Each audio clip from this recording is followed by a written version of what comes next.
히브리서 13장 1절에서 19절 말씀 우리 한 절씩 교독하도록 하겠습니다.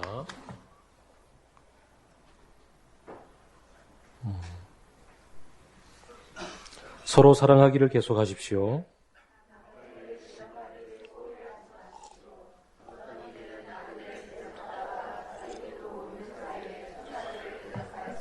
감옥에 갇혀있는 사람들을 생각하되 여러분도 함께 갇혀있는 심정으로 생각하십시오. 여러분도 몸이 있는 사람이니 학대받은 사람들을 생각해 주십시오.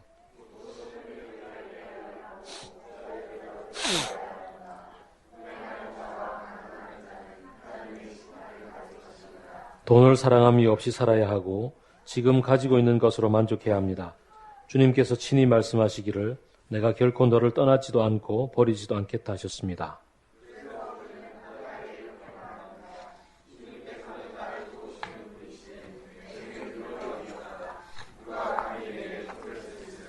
여러분의 지도자들을 기억하십시오. 그들은 여러분에게 하나님의 말씀을 일러주었습니다. 그들이 어떻게 살고 죽었는지를 살펴보고 그 믿음을 본받으십시오.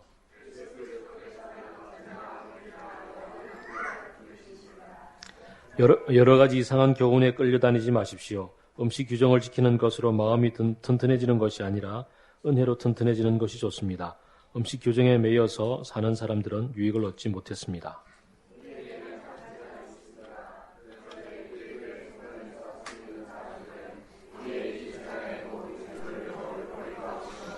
유대교의 제사의식에서 대제사장은 속죄 제물로 드리려고 짐승의 피를 지성소에 가지고 들어가고 그 몸은 진영 밖에서 태워버립니다.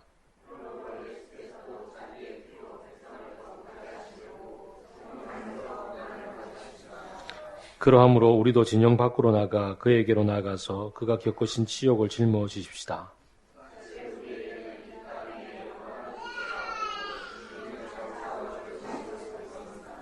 그러니 우리는 예수로 말미암아 끊임없이 하나님께 찬미의 제사를 드립시다. 이것은 곧 그의 이름을 고백하는 입술의 열매입니다.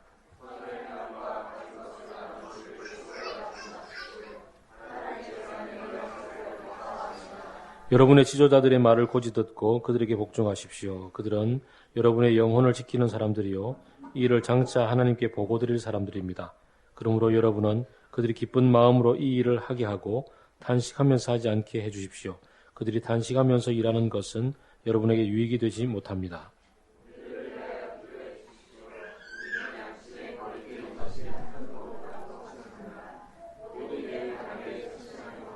같이 읽읍시다. 내가 여러분에게 좀 더 속히 돌아가게 되도록 기도하여 주시기를 더욱 간곡히 부탁드립니다. 아멘. 지난주에 함께 말씀을 나누면서 우리는 흔들리지 않는 터, 곧 하나님의 나라를 받았으니 라는 말씀에 아주 중요한 핵심들을 다루었습니다. 에스의 그러한 삶의 모습들 속에 드러나 있는 그러한 신드롬을 극복하고 이 시대에 우리가 안전하고 우리가 이 시대에서 좀 더 잘 살기 위해서 무엇을 의지해야 되는가에 대해서 이 시대 사람들의 얘기를 떠나서 하나님의 터, 하나님 나라를 붙잡고 살아가야 합니다라는 말씀을 함께 나누었습니다. 흔들리지 않는 하나님의 나라를 받았으니 그러므로 여러분은 감사를 드립시다. 경건함과 두려움으로 하나님 바로 그를 섬깁시다 라고 이야기하고 있습니다. 11장 28절입니다. 하나님을 섬기는 것, 깊은 경외감이 넘치는 예배를 드리는 것을 로마서 12장 1, 2절은 우리의 드릴 영적 예배라고 얘기했고 그것은 곧 하나님의 기쁘시고 선하시고 온전한 뜻이 무엇인지 분별하는 삶을 사는 것이라고 이야기했습니다. 로마서도 11장까지 예수 그리스도께서 우리에게 주신 하나님의 나라의 복음의 진리들을 쫙 설명을 하고 나서 12장 1절은 얘기하기를 너희의 드릴 영적 예배가 바로 이것이다. 하나님의 선하시고 기뻐하시고 온전한 뜻을 분별하는 삶을 살라라고 이야기했습니다. 히브리서도 마찬가지로 10장까지 예수 그리스도께서 어떤 사역을 하셨고 지금 우리가 큐티 본문이 히브리서를 묵상을 하고 있지 않습니까?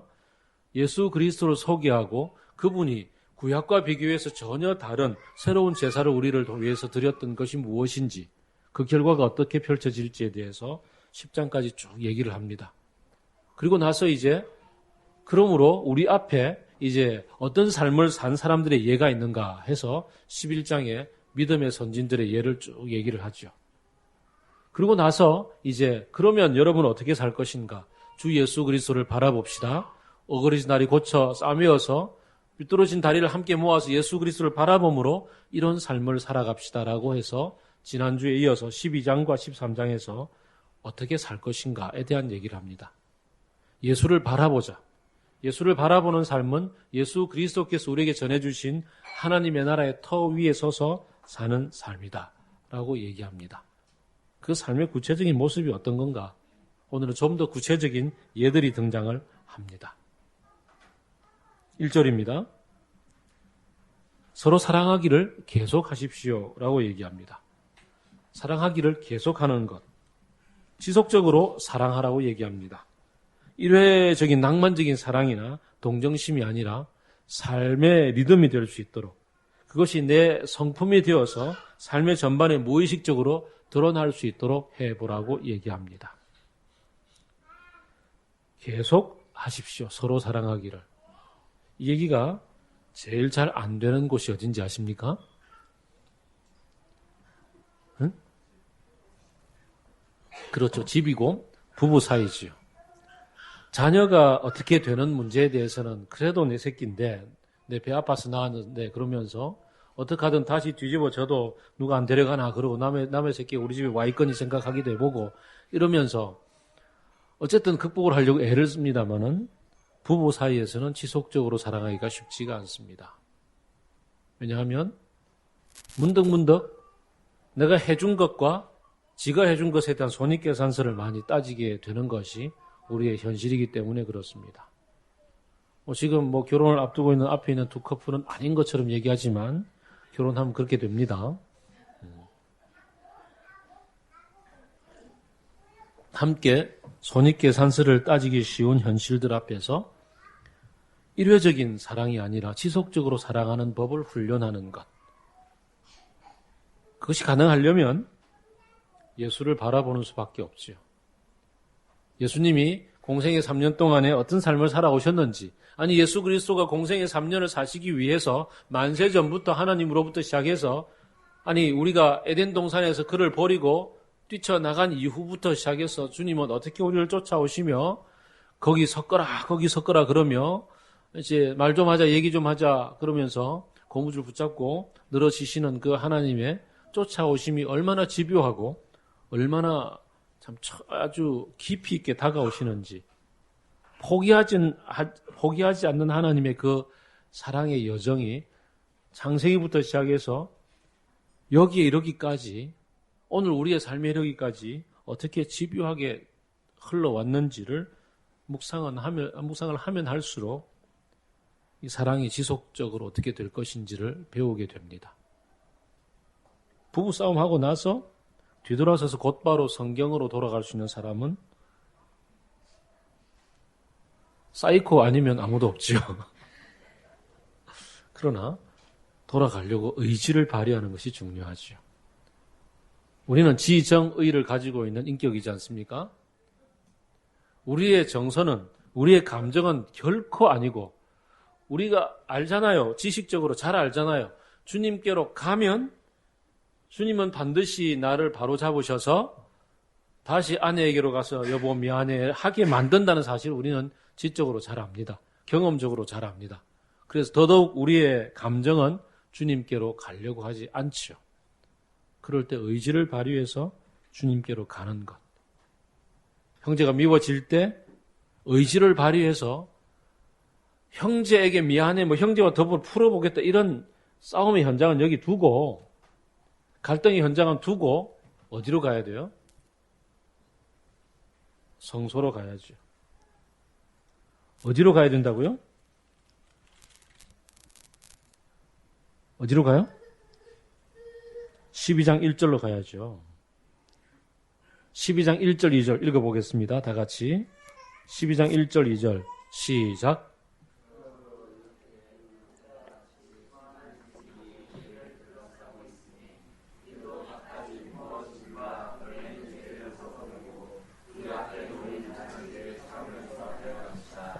믿음의 창시자요 완성자인 예수를 바라봅시다. 그렇죠? 믿음의 창시자요 완성자이신 예수를 바라보는 것이 참 중요합니다. 이것은 의지를 발휘해야 되는 문제입니다. 내 성품 속에 주님의 성품이 점점 녹아들어서 참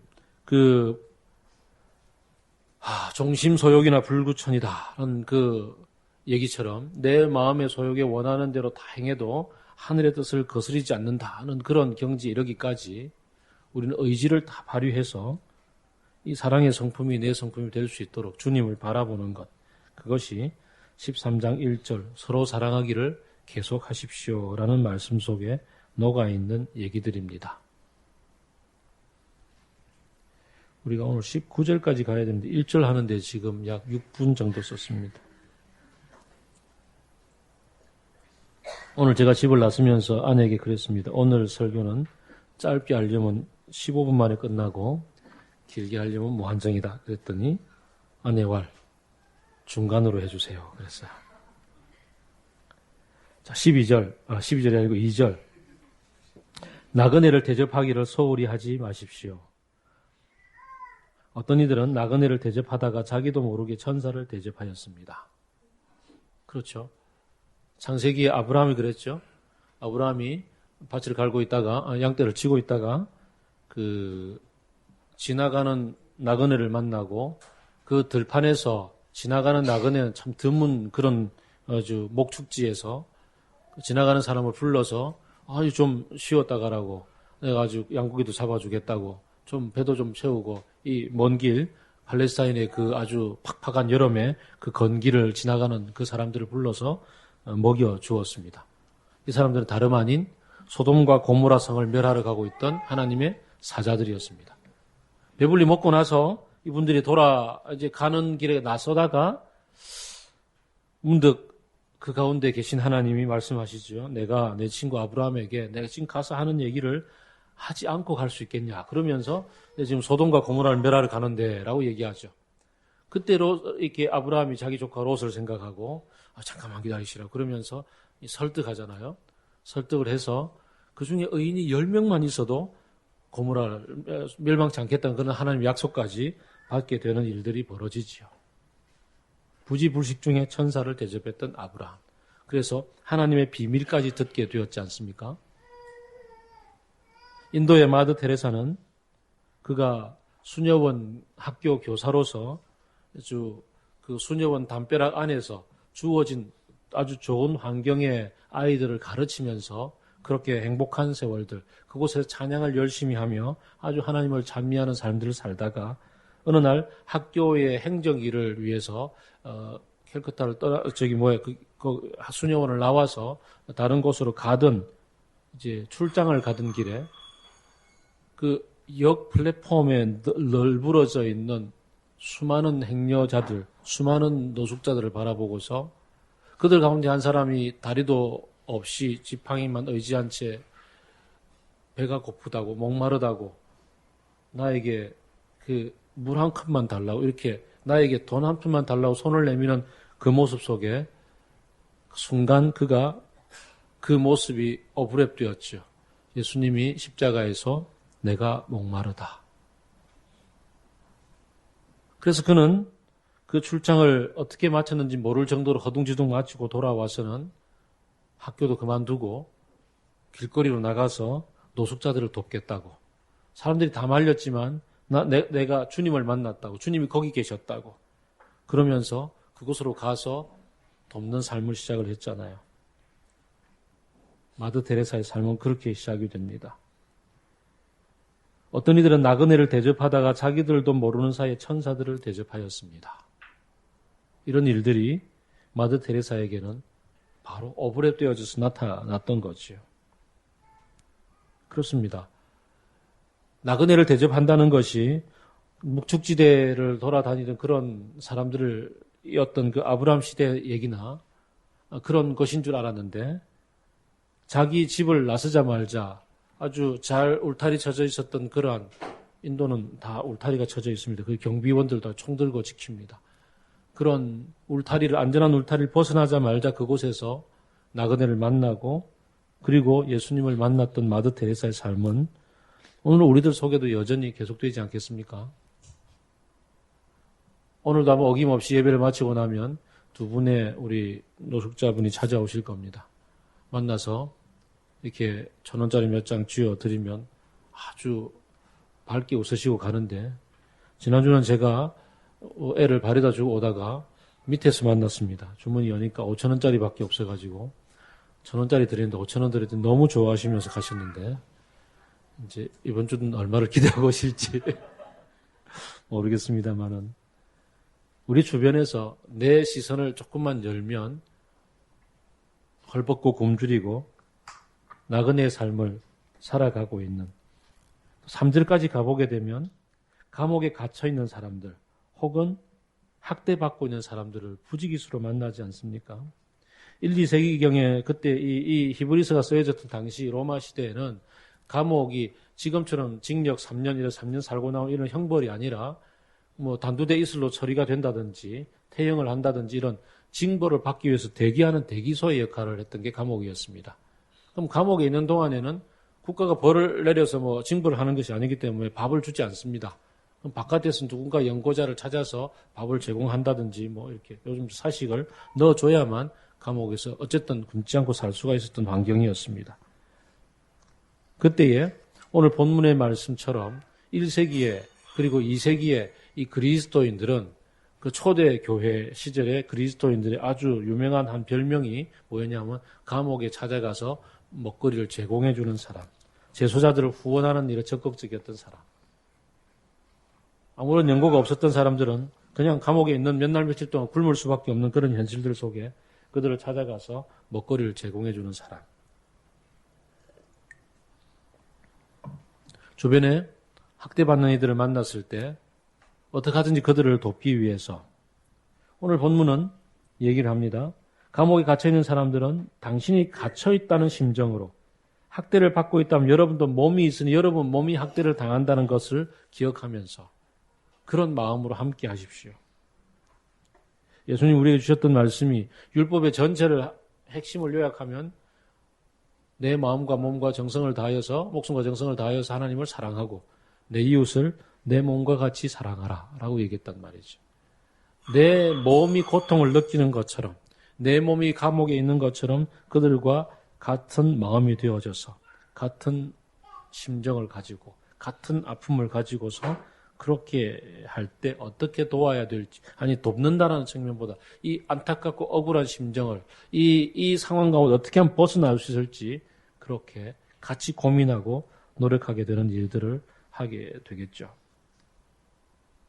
이런 삶들이 이제 히브리서 기자를 통해서 우리가 하나님의 나라를 살아간다면, 우리가 하나님의 나라의 터 위에 서 있다면, 흔들리지 않는 터를 받은 그런 사람이라면 이렇게 살아야 합니다라는 이야기의 예로서 등장하고 있습니다. 그리고 실제로 초대교인들은 그렇게 살았던 것을 역사가 증명해주고 있습니다. 4절입니다. 혼인을 귀히 여기고 잠자리를 더럽히지 말아야 합니다. 음행한 자와 간음하는 자는 하나님의 심판을 받을 것입니다. 로마 사회는 남자들이 매춘하는 것이 합법이었습니다. 아주 공창 제도가 활발하게 펼쳐져 있었고, 그 목욕탕 같은 데 가보면은 또 동성애가 아주 활발하게 펼쳐져 있던 곳이었습니다. 지난번에 최근에 미국 IBF가 대학에서 동성애자가 리더가 될 수 없다라고 그렇게 얘기했다가 퇴출을 당했다는 얘기를 듣지 않았습니까?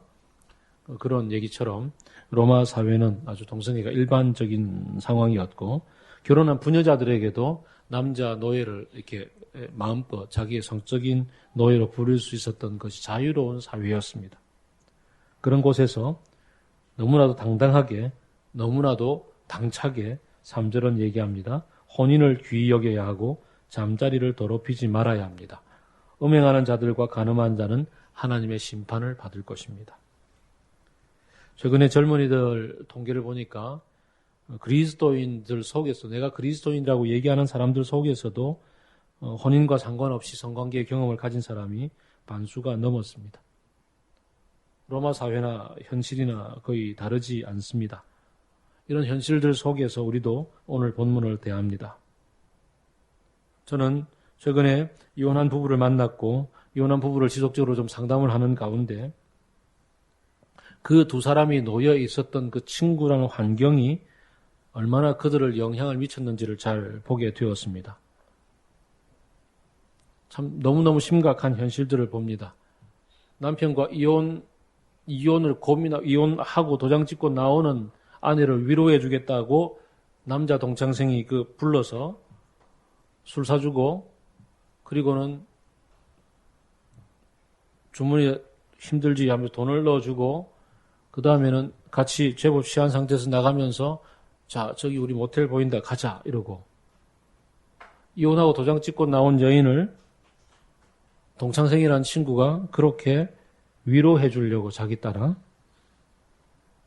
이런 게 우리 주변의 현실들이었고 제가 초등학교 동창회에 가서 반창회에 가서 반창들을 만났을 때 그들이 술자리에서 하는 얘기들 속에서 널려져 있는 오늘날의 세태가 너무나도 이 성에 대해서 자유롭고 너무나도 자유롭고라는 단어 자체가 맞지 않는 성경적으로 얘기하면 그것이 음행과 간음이요 더럽힘이요 그래서 하나님의 심판을 받을 것이라는 사실들을 정확하게 지적하고 이야기하고 그런 사람들로부터 돌아서라라고 얘기하는 것들을 듣게 됩니다. 견고한 터가 하나님의 나라일진데 하나님의 나라를 살아가는 사람은 다른 터 위에 서서 살아가는 사람들과는 분명히 다른 삶을 살아야 된다고 이야기를 합니다. 5절은 계속해서 얘기합니다. 돈을 사랑함이 없이 살아야 하고 지금 가지고 있는 것으로 만족해야 합니다. 돈을 사랑하는 것이 일만하게 뿌리라고 성경은 얘기를 하죠. 오늘날 자본주의 사회를 살고 있습니다. 로마도 거의 좀 시대는 좀 다르지만 거의 자본화되어 갈 만큼이나 제국이었고 제국 안에서 이제 군사력을 통해서 모든 걸 정복한 이후에 상업 자본들이 끝없이 펼쳐졌고 이렇게 식민지와의 무역 거래들을 통해서 많은 자본가들이 귀족들은 자본가였습니다. 그래서 엄청나게 많은 재화들이 움직이고 있었던 그곳에서 돈이 주는 엄청난 유익들을 귀족들은 누리고 살았었습니다. 그리고 귀족뿐만 아니라 해방된 노예라든지 이런 사람들이 이 무역업에 실제적으로 종사하면서 그들도 많은 돈을 가지고서 돈이 주는 자유를 누리고 살았고 식민지 곳곳으로 그들은 가서 이제 해방되었으니까 로마 시민권을 가지고 있다는 이 자유민으로서 그곳에서 아주 귀족 저리 가라 하는 아주 엄청난 부와 명예 이게 누릴 것들을 누리고 사는 그런 현실들이었습니다. 그곳에서 돈을 사랑함이 없이 살아야 한다고 지금 가지고 있는 것에 만족해야 된다라고 이야기하는 삶을 소개할 때에 이것은 좀 다른 얘기죠. 어떻게 살란 얘기인가? 어떻게 살란 얘기인가요?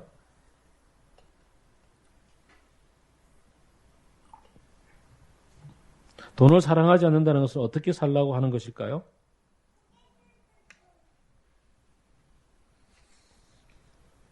16절이 얘기를 하죠. 돈을 사랑하지 않는다는 것은 16절을 다 같이 읽어볼까요? 시작.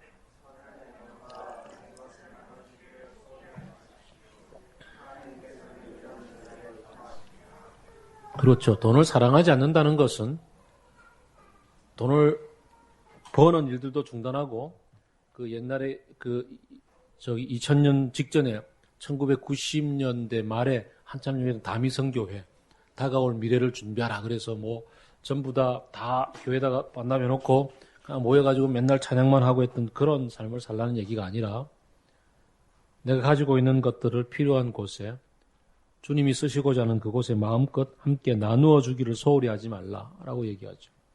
사도행전 2장에서 형제 자매들이 필요한 것들을 함께 나누어 쓰는 일들을 얼마나 초대교회가 열심히 잘 했는지를 보았습니다. 돈을 사랑하지 않으려면 돈을 멀리하는 것이 아니라 돈을 하나님이 쓰시고자 하는 그곳으로 흘러가는 통로로서의 나 자신을 바라보는 거죠.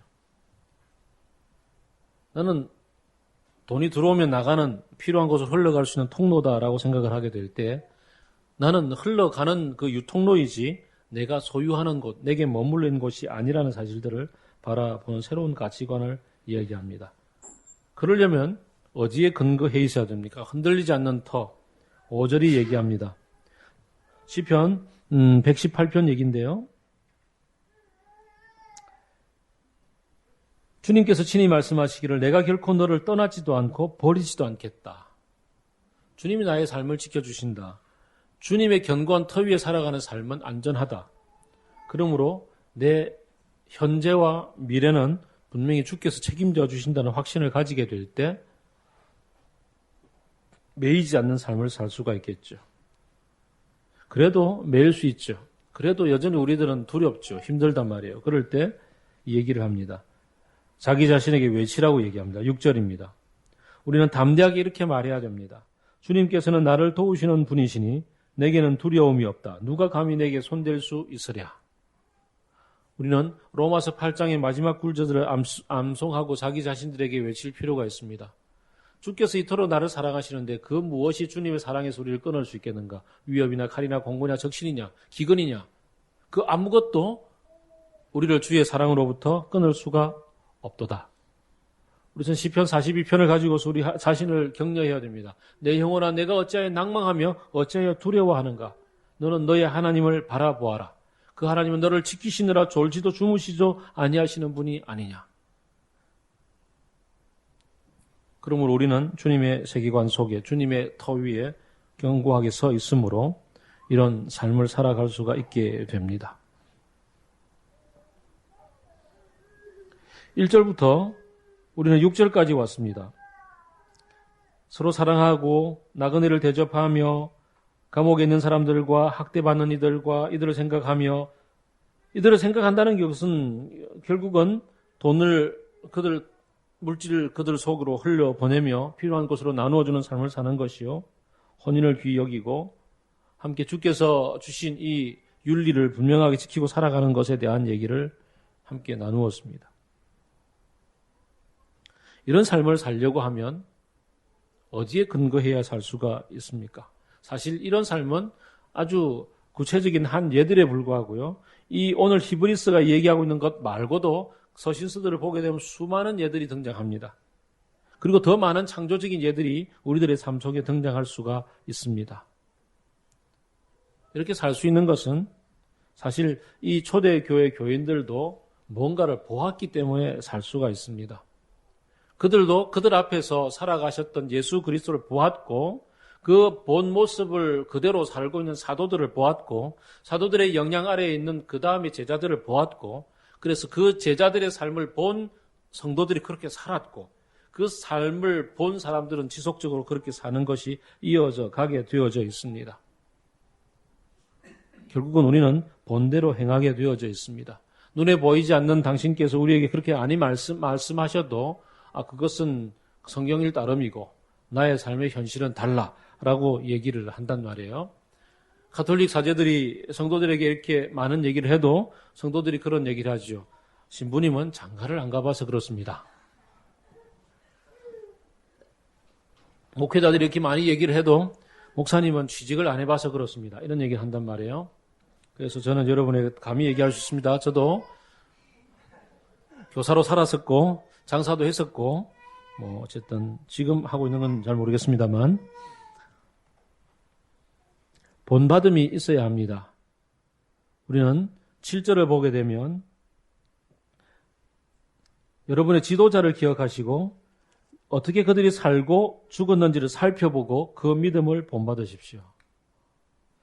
사실 오늘 설교가 저는 빨리 끝내고 싶었습니다. 왜냐하면 이제 지도자에 대한 얘기가 나오기 때문에 도저히 안 하고 싶었지만 성경이 쓰여져 있기 때문에 할 수 없이 두렵고 떨리는 마음으로 서 있습니다. 저는 대학 시절에 참 가난한 집에서 학교를 다녔고 제 친구 문충건 형제도 여전히 가난한 친구였고 그럼에도 불구하고 IBF 리더로 활동을 하고 있었고 그랬던 우리들에게 우리들에게 그 당시 지금 고신대 간호학과, 예전에 보건간전이었는데, 보건간전에 IBF 선배 누나가 한 분 있었는데, 이 누나가 취직을 했어요. 취직을 했는데, 돈 많이 버는 어떤 병원에 취직한 게 아니고, 자기도 가난한 집 출신인데, 김해에 있는 어떤 산업체 부설 학교에 양호교사로 취직을 했어요. 난 이 아이들을 돌보러 간다고. 월급 되게 작았어요. 근데 자기 집에 부모님께 드리고 기숙사비 내고 자기 생활비 하고 그 속에서 85년도 그 시절에 15,000원을 떼어서 저희들에게 보내줬어요. 15,000원 엄청난 거였어요. 그 당시 누나의 월급이 15만 원이었어요. 11조를 우리들에게 보낸 거지.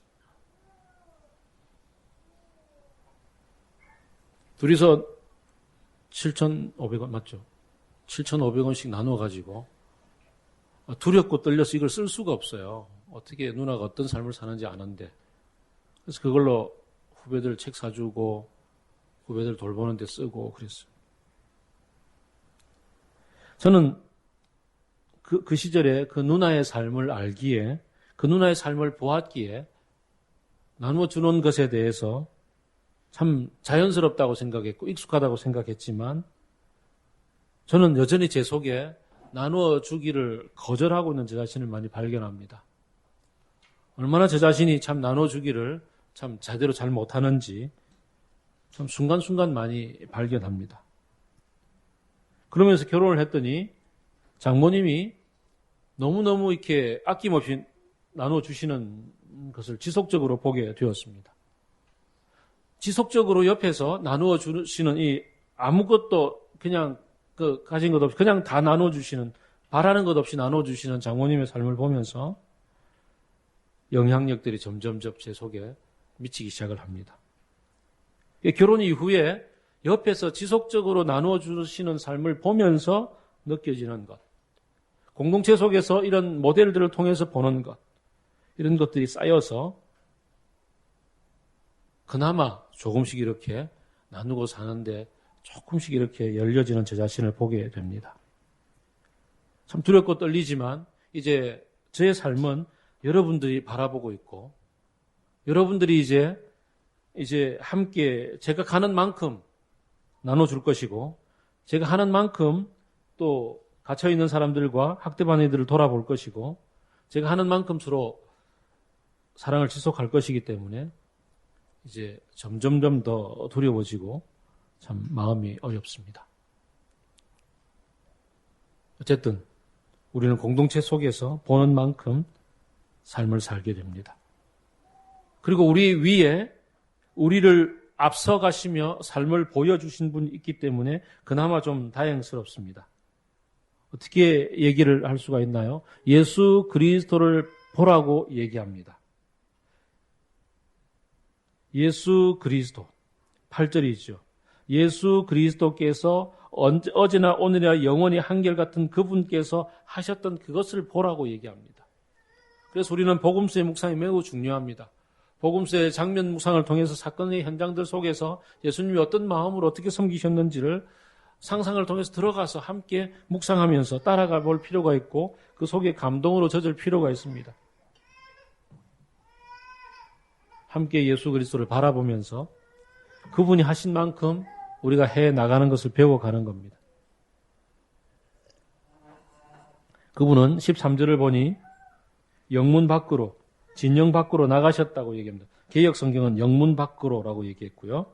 영문 진 밖으로, 성 밖으로 나가셨다는 얘기 있고 결국은 골고다에 가셔서 십자가를 지셨다라는 것, 그가 겪으신 치욕을 짊어집시다라고 얘기하는 것. 우리가 짊어져야 되는 치욕은 무엇일까요?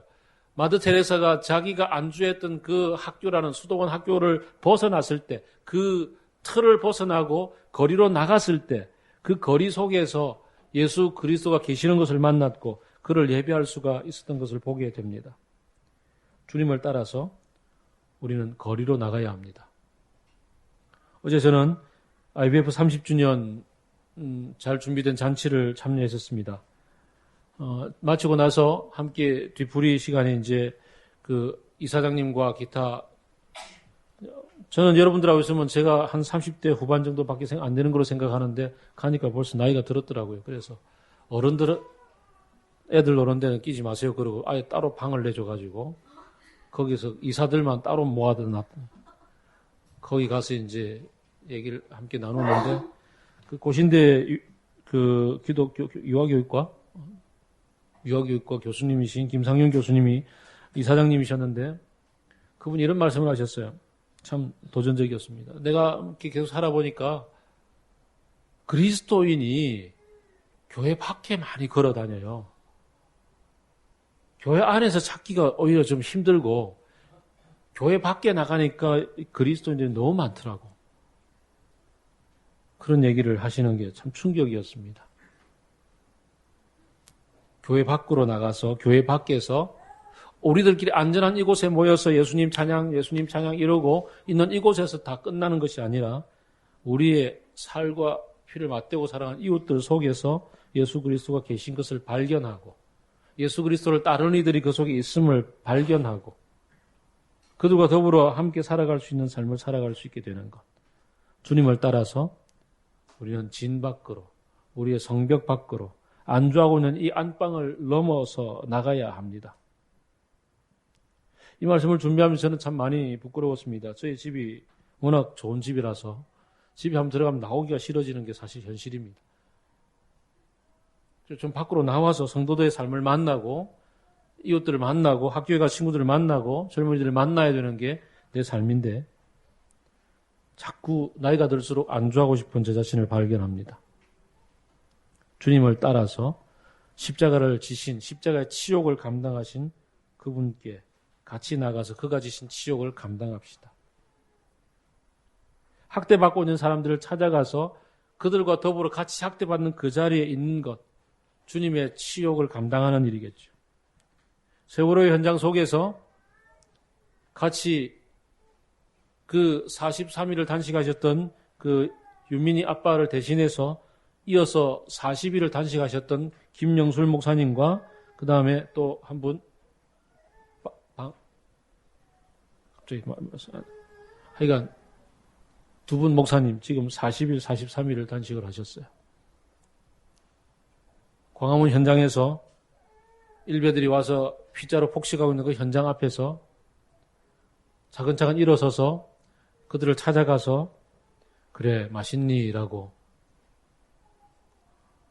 얘기해주며 어디서 왔냐? 많이 힘들진 않니? 따뜻하게 위로해주는 통에 갑자기 먹다가 체해가지고 눈물 팍 쏟았던 그런 일화를 남기신 목사님이십니다. 적을 적으로 여기지 않고 품어주면서 따뜻하게 40일을 굶어서도 표정 하나 바뀌지 않는 온화한 모습으로 앉아 계시는 그분을 따라서 우리도 사실 아픔의 현장들 속에 같이 나아갈 수 있는 게 우리들이어야 하겠죠. 영문 밖으로 나아감. 겨우 제가 했던 것은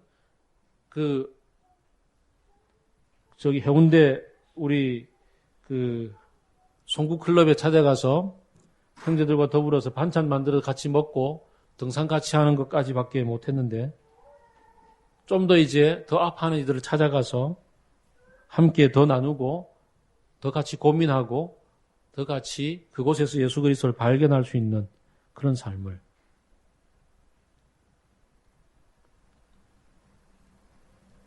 사실 10절부터 얘기는 조금 어려운 얘기긴 합니다만 간단하게 정리하면 이렇습니다. 그 당시까지 예수님이 오시기까지 예수님의 이 십자가의 사역을 감당하기까지 유대 지도자들은 그 제물을 대신 바치는 제사에 의존했었고 갖가지 종교적 규칙을 지키는 것으로 의존해 왔었다고 얘기를 하죠. 근데 그것이 아니었다고. 예수님은 그런 율법을 지키는 종교들, 규칙을 지키면 다 된다고 생각했던 종교들을 단번에 당신 자신의 십자가에 못 박아 들이심으로써 정리하시고 새로운 길을 내셨다고 이야기를 합니다. 예수님이 만드신 새로운 길, 종교적 규칙을 지킴으로써 모든 것이 가능해질 거라고 생각하는 천국 가는 티켓을 생명보험 티켓을 받았다고 생각하는 그런 종교로부터 벗어나서 이제 예수 그리스도의 그 십자가를 쫓아가는 새로운 삶을 사는 것이 필요하다고. 왜냐하면 14절 우리는 이 땅에서의 삶에서 근거를 찾는 것이 아니라 장차 주님께서 완성하실 하나님의 나라, 그 견고한 그 도시 속에서의 삶을 우리는 근거로 삼고 있기 때문이다라고 이야기를 합니다. 반복해서 얘기를 하게 됩니다마는 그런 삶은 우리의 현실하고는 너무나 이질적으로 다른 삶입니다.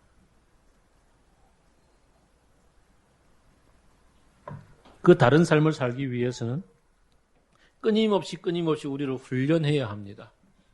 끊임없이 우리가 익숙한 이런 모습과 익숙한 습관을 바꾸는 훈련들을 하지 않으면, 습관을 바꾸는 훈련들을 하지 않으면 생각을 바꾸고 느낌을 바꾸고 그리고 의지를 바꾸어서 그렇게 훈련하지 않으면 안 되죠.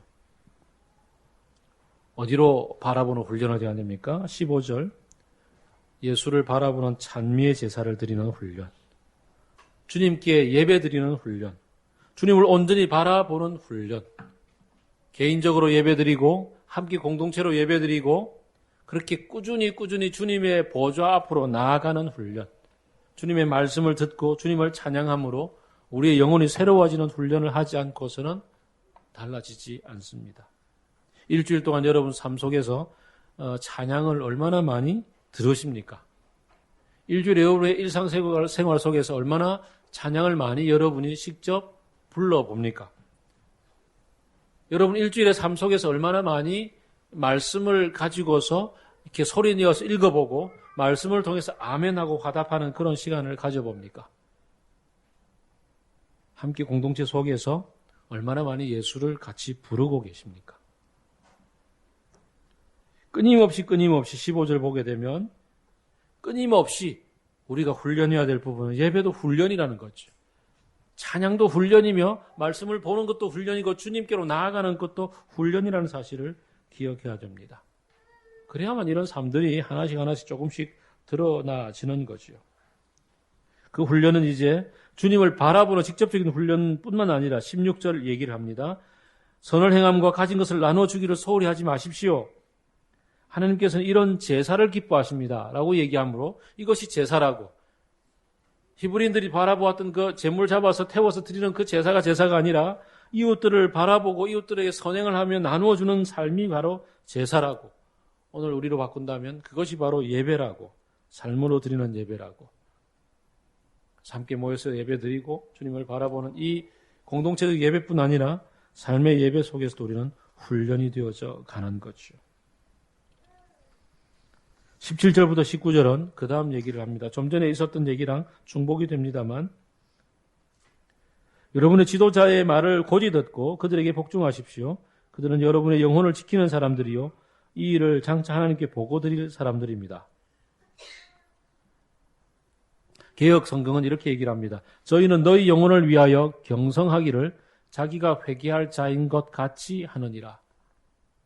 우리의 문제를, 우리의 영적 상황을, 우리의 영적 진보를 누구보다도 깊이 소상히 바라보고 꼭 나처럼, 나인 것처럼 주님 앞에 대신 회개하는 중보의 삶을 살아가는 이들이 곧 리더들이라고. 그래서 교회는 리더가 세워져 있어야만 된다고. 교회는 반드시 리더가 존재하기 마련이고 그 리더들이 이런 삶을 살기에 그 리더들이 우리의 영적인 진보의 상황들을 점검하고 돌아보고 하나님께 직구하는 가운데 우리들에게 권고하는 얘기들에 귀를 기울이라고 얘기를 합니다. 우리는 저를 비롯해서 여러분들이 가정교회를 섬기고 있는 리더들, 가정교회 목자들을 통해서 풍성한 삶의 기초라는 성경 공부 교재를 가지고서 함께 말씀을 나누었습니다. 같이 공부했습니다. 그리고 매주 모여서 말씀을 들을 뿐만 아니라 가정교회로 모여서 삶을 나누는 가운데 목자를 통한 권면을 듣습니다. 세워진 리더들이 여러분들을 위해서 기도하며 애쓰는 가운데 여러분들을 위해서 권고하는 그 권고에 여러분들은 얼마나 이렇게 무게를 두고 귀를 기울여 듣고 있습니까? 아마 여러분들이 학생 시절에 특히 선교단체 활동을 하셨던 분들은 그 셀 리더들이 밤을 새워가면서 후배들을 붙잡고 너 그렇게 살면 안 되라고 얘기했던 그 얘기에 여러분들이 얼마나 많이 감동이 되어졌었고 얼마나 많이 여러분의 삶이 그것 때문에 바뀌었는지도 잘 경험했을 겁니다. 그리고 여러분도 그렇게 후배들을 격려했던 삶을 알고 있을 겁니다. 그런 것처럼 우리 교회라는 이 공동체 안에서 리더들은 정말 멤버들의 삶을 붙잡고 가정교회 이 식구들 한 명 한 명의 삶을 붙잡고 주님 앞에서 눈물 쏟으며 기도하는 가운데 쏟아놓는 그런 권고의 얘기들을 그리고 또 부족하지만 여러분의 리더로 섬기며 함께 여러분들을 개인적으로 만나고 권고하고 있는 저와 제 아내 그리고 박 목사님 부부 그리고 다른 리더들을 통해서 들려지는 얘기들에 여러분 어느 정도의 영적인 무게감을 실어주시는지요. 물론 이 얘기는 오늘 이 현실들 속에 뒤집어서 엄청나게 핵폭탄급 얘기가 되기도 합니다.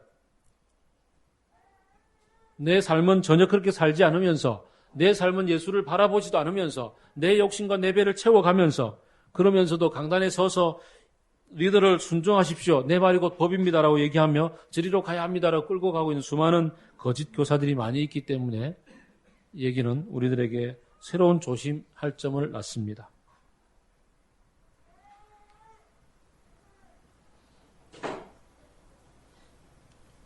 리더가 된 사람들의 경우에는 그래서 선줄로 여기지 않고 꾸준히 날마다 자기를 쳐서 십자가에 내려놓는 바울의 삶을 살아야 되는 거죠. 내가 전파한 이후에 내가 버림받을까 두려워서 십자가를 짓는 삶을 살아가고 있는 사도 바울의 예를 쫓아서 리더로 섬기고 있는 사람들의 경우에는 이렇게 날마다 중보사역과 더불어 나 자신을 경성하기를 애를 써야 되는 거죠. 그래서 성경은 아무나 선생이 되려고 하지 마십시오. 아무나 리더가 되려고 하지 마십시오라고 얘기하죠. 리더로서의 삶은 그래서 힘들고 어렵습니다. 마음의 고통이 이만저만이 아닙니다. 그러니 17절 후반절은 리더들에게 기쁜 얘기입니다. 여러분은 리더들이 기쁜 마음으로 섬길 수 있도록 하고 단식하면서 하지 않게 해주십시오. 그들이 단식하면서 일하는 것은 여러분의 유익이 되지 못합니다. 목자 모임을 할 때 목자들이 지쳐가지고 탄식을 쏟아 놓으며 눈물을 흘릴 때가 많을까요? 적을까요?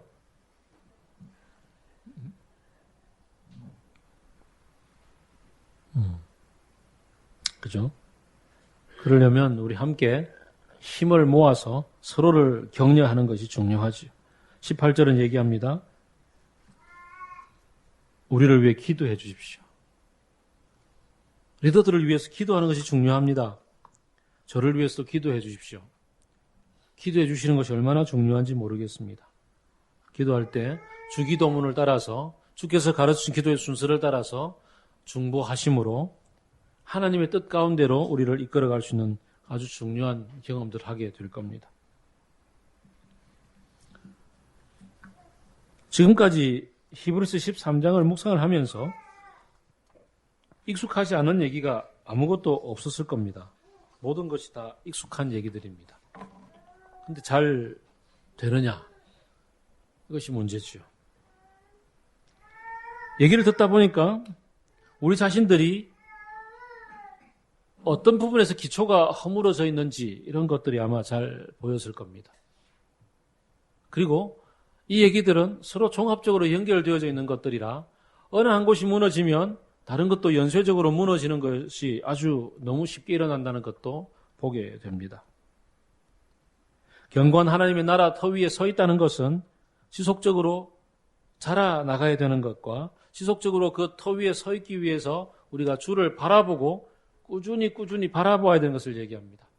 나는 나무여 너희는 가지니 나는 포도나무여 너희는 가지니 가지가 나무에 붙어 있지 않으면 시들어 말라버리는 것이고 붙어 있으면 많은 열매를 맺는다 하였으니 이런 예수 그리스도를 바라보고 예수 그리스도에 붙어 있으려는 끊임없는 노력, 그 기초공사에 아주 힘을 써야 합니다. 붕삼기를 통해서 우리는 잘 배웠습니다. 아주 균형 잡힌 얘기들을 들었습니다. 하나님과의 관계에서 하나님을 사랑하는 것과 하나님의 사랑을 받아 누리는 것, 얘기를 잘 들었습니다. 하나님을 사랑하기 위해 하나님께 사랑을 고백하는 예배의 훈련과 하나님의 사랑을 받아 누리는 것, 주님이 나를 지켜주시니 결코 나를 떠나지도 않고 버리지도 않겠다 하셨으니 나를 도우시는 주님 앞에서 나는 결코 두려움이 없다. 누가 감히 내게 손을 댈 수 있으랴? 라고 외치고 주님의 사랑을 받아 누리며 이 시대 수많은 그 세계관들을 향해서 그런 삶의 방식들을 향해서 도전하며 외치며 나는 주님의 사람이다. 그러고서 살아갈 수 있는 하나님이 나를 사랑하는 사람이다. 라고 얘기하며 살아가는 훈련들을 해야 되는 거죠. 나 자신과의 관계에 있어서 세상 속에 묶여 있었던 나, 세상의 욕심을 쫓아 살았던 나, 남들이 하는 대로 따라갔던 나는 이제 죽어버렸다. 그것은 가짜다. 선언하고 자기 부인 그리고 주님이 새롭게 형성해 주신 성령 안에 거하는 나 자신을 사랑함으로 붙잡고 살아가는 것. 우리 공동체 안에서 형제를 사랑하는 법을 배움으로 연습함으로 사실 공동체 안에서 연습해서 부부간에 실천하는 거예요.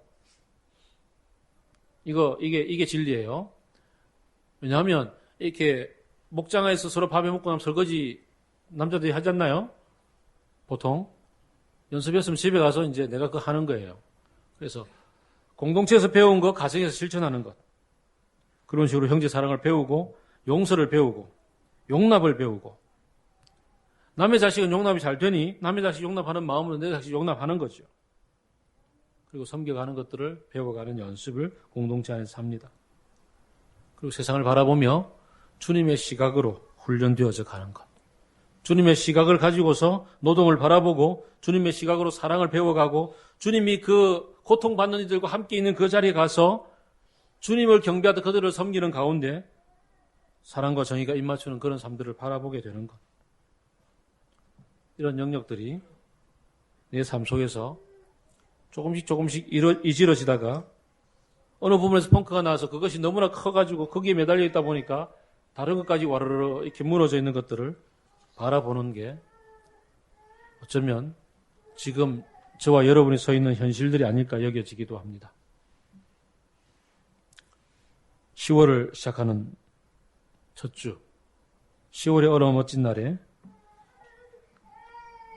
창밖에 있는 바람 한 점에도 그 연인의 사랑을 느꼈다고 고백했던 그 고백처럼 우리도 주님의 사랑을 다시 경험하고 회복함으로 주님과의 관계 속으로부터 시작해서 내 삶의 현실들이 어떻게 다시 재정리되어지고 균형이 잡히고 어떻게 한 방향으로 다시 정립이 되는지를 모아보는 훈련들에 다시 우리를 드립시다.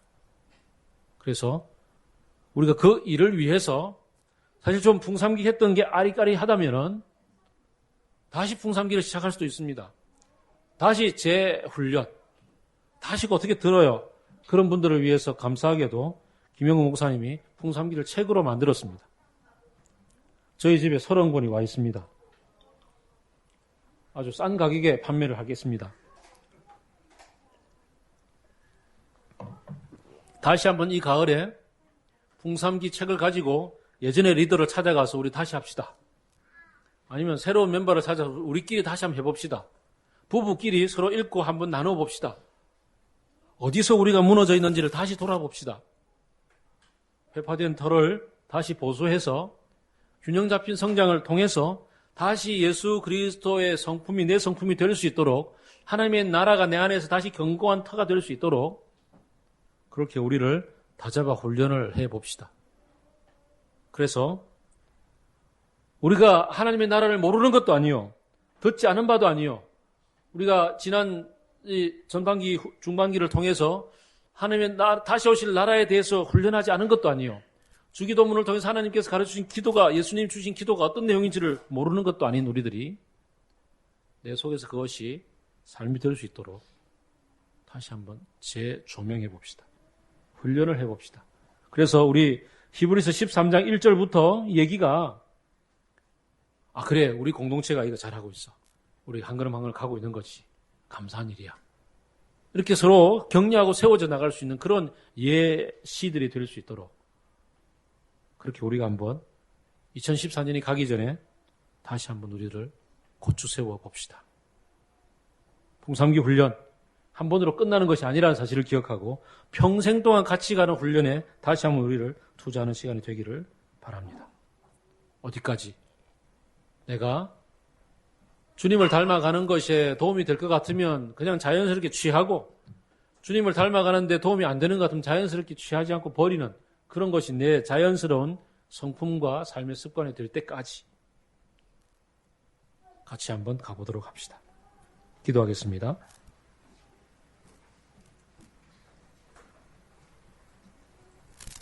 오늘 우리는 일회적인 낭만이나 동정이 아닌 지속적인 사랑을 배워야 하고 살아야 되는 것과, 가정을 열고 학대받는 이들과 고통당하는 이들에게 우리의 마음과 우리의 삶을, 우리의 물질들을 함께 나누며 서로의 짐 져주기를 같이 해나가는, 혼인을 귀히 여기고 잠자리를 더럽히지 않는 그런 삶을 살아가는 현실들을 도전받습니다. 이런 삶의 얘기가 내 현실과 너무나 먼 얘기처럼 들린다면 다시 우리는 기초로 돌아갑시다. 다시 예수 그리스도의 터로 돌아가서 훈련을 시작합시다. 홍삼기 훈련 다시 해야겠다 생각하시는 분들 결심하시고 다시 한번 주님 앞에 아뢰며 그리고 일어설 수 있기를 바랍니다. 그래서 지금 자리에서 일어나는 얘기가 아니라 자신의 삶의 자리를 털고 일어나서 훈련의 자리로 나올 수 있기를 바랍니다. 기도하겠습니다.